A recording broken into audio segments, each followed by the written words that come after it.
Que Jesus nos abençoe nessa contribuição novamente do nosso Evangelho, instrumentos de esperança entre amigos unidos nesse caminho de estudarmos o Evangelho juntos.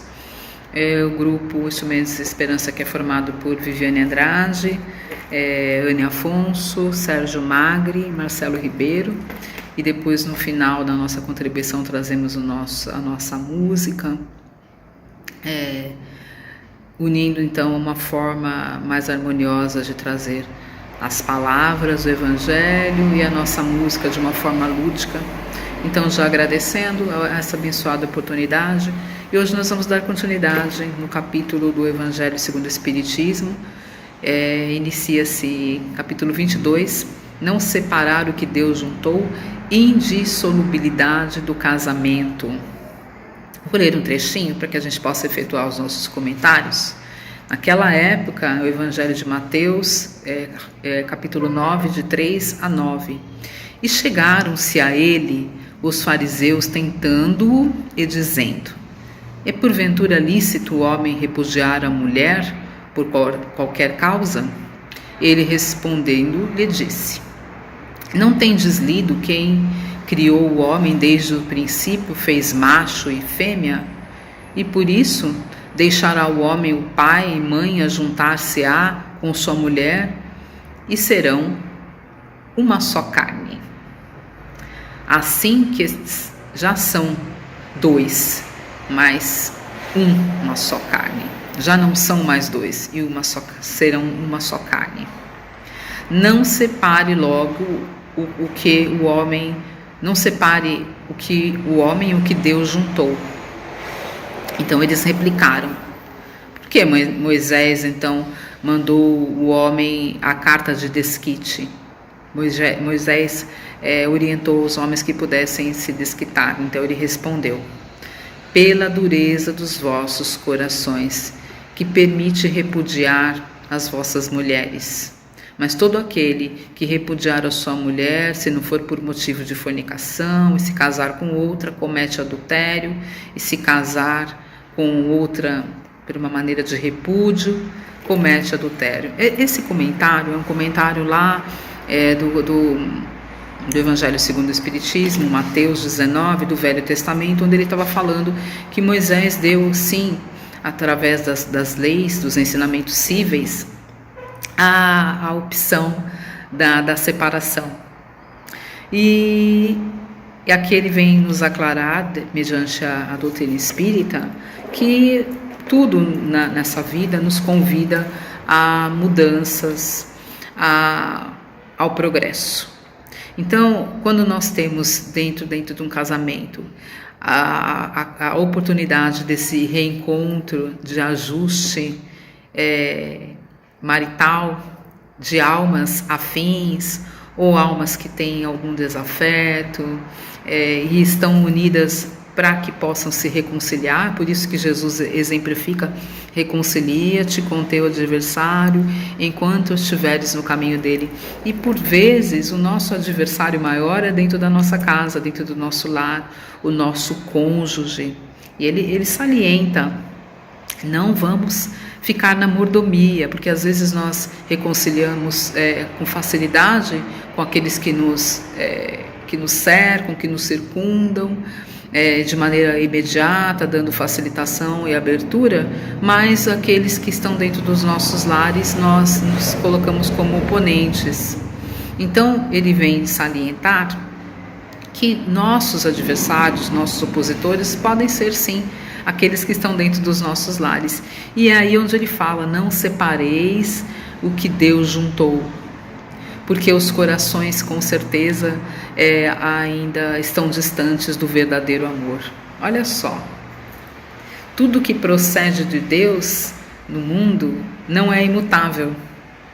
Então, quando os corações estão unidos por esse elo de entendimento, de ordem, de sabedoria, de respeito, de reconciliação, com certeza nós vamos passar pelo casamento, que às vezes pode ser um casamento de prova, um casamento de expiação, um casamento de reencontro de almas afins, mas vamos passar com alguma resignação, com alguma moderação, entendendo a lei divina, entendendo que não é o acaso o resultado desses encontros, mas quando se une a nossa falta de entendimento, quando não se compreende, ou quando o casamento está nos trazendo uma tragédia, né? Uma maneira difícil de viver, de conviver, de sobreviver, com certeza é uma desgraça real. E então os nossos corações já estão afastados, e aí não cabe a nós irmos contra a lei divina, porque o homem é falho e a lei civil é humana e permite a separação. Então, a doutrina espírita não nos obriga a ficarmos em casamentos que vão complicar a nossa reencarnação futura, a nossa vida, o nosso progresso espiritual, por conta de que às vezes nós pensamos, não, eu estou nesse casamento por uma escolha, porque a pessoa é minha prova, porque é meu karma. Isso só vai aumentar o nosso sofrimento, né? Quando os nossos corações estão distantes desse elo de amor, quando ali já é o momento de colocar um ponto final, então entra na lei do homem, que permite sim a separação.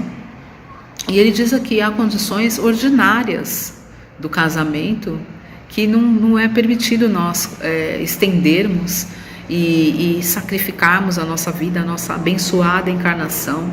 Ele diz no Evangelho, quando tudo corre bem, segundo os interesses em comum, do amor, da união, de estender a afeição aos seus familiares, de estender a afeição às crianças, quando se tem aquela reunião que cabe a conversa, que cabe o entendimento, então vale a pena pensarmos sobre a lei divina que está unindo aquele casamento.